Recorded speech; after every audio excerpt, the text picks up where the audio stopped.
Wow! Ito yung pinakapaborito kong ulam nung bata pa ako. For today's video nga, yung ulam namin is tinolang manok mga te. Pero parang may kulang. Pritong isda sana pero wala kaming isda. Naisip ko na lang yung niluluto ng nanay ko dati sa sardinas na may arena. Arena or harina? Kayo na lang mamili kung with H ba yung harina. Tapos, lalagyan mo siya ng paminta, asin, o betchin. Pag mayaman kayo, lagyan mo ng magic sarap. Sa hirap ng buhay namin dati, hindi talaga namin napagkakasya yung maliit na sardinas. Speaking, inutang pa talaga sa tindahan yung sardinas na maliit mga te. Tapos magtatanong pa yung tindera kung kailan namin babayaran yung inutang naming sardinas. Sa linggo tita, kasi makikipagtanim kami ng Sabado. Sa sobrang dami namin magkakapatid dati, ganyan talaga yung ginagawa ng nanay ko para mapagkasya sa aming 8 magkakapatid yata. Sobrang dami namin, no? Natanong pa nga kami dati ng nanay ko, gusto nyo pa ba ng kapatid pang siyam?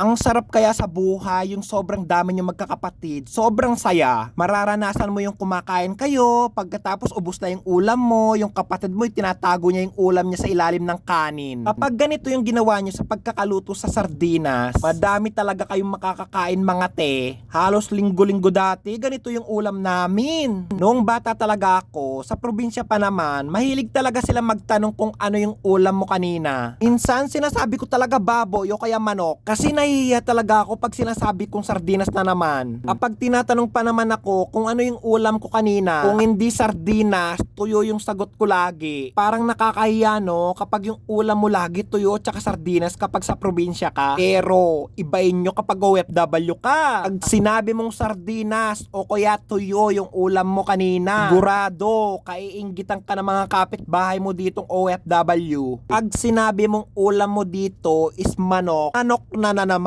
Wala. Normal lang talaga dito kapag ulam mo manok. Hindi yan papansinin ng mga kababayan natin. Kapag tuyo o kaya sardinas, mapapawaw talaga yung mga yan. Tortang sardinas nga pala itong niluluto ko ngayon mga te. Lagi kong naririnig yung nanay ko dati. Lagi niyang sinasabi, ano naman kaya yung uulamin natin mamaya? Ngayon, ako na talaga yung nagsasabi ng ganyan. Ano naman kaya yung uulamin mamaya? Mas mahirap pala yung nag-iisip kung ano yung uulamin mamaya, pero alam mong wala kang perang pambibili ng ulam. Kesa sa kagaya kong OFW na nag-iisip kung ano yung mauulam mamaya, pero alam mo naman talagang may pambibili ka na mauulam. Naawa nga ako sa nanay ko dati, pero wala talaga akong magagawa sa hirap ng buhay namin. Yung nag-iisip siya ng mauulam namin mamaya, pero wala naman talaga siyang perang pambibili na may uulam namin. Sa ganitong paraan niya talaga kami binuhay. At least, diba, napakain kami ng nanay ko ng marangal. Kahit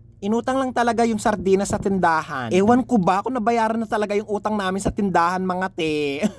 Vlog ako ng vlog ng utang sa tindahan. Ewan ko ba kung nakakabayad ng utang yung nanay ko sa tindahan. Ayan na yung naluto kong tortang sardinas. Wow, sobrang dami no. Sobrang sarap pa niyan. Lasang kikiam. Mas masarap pa sa kikiam. Halos 20 piraso yata yung naluto ko. O diba? Kapag marami kang anak, pag maliit lang na sardinas yung ulam nyo at di magkakasa sa inyo, ganito yung gawin mo sa pagkakaluto sa sardinas. At ito naman yung tinolang manok na niluto ko.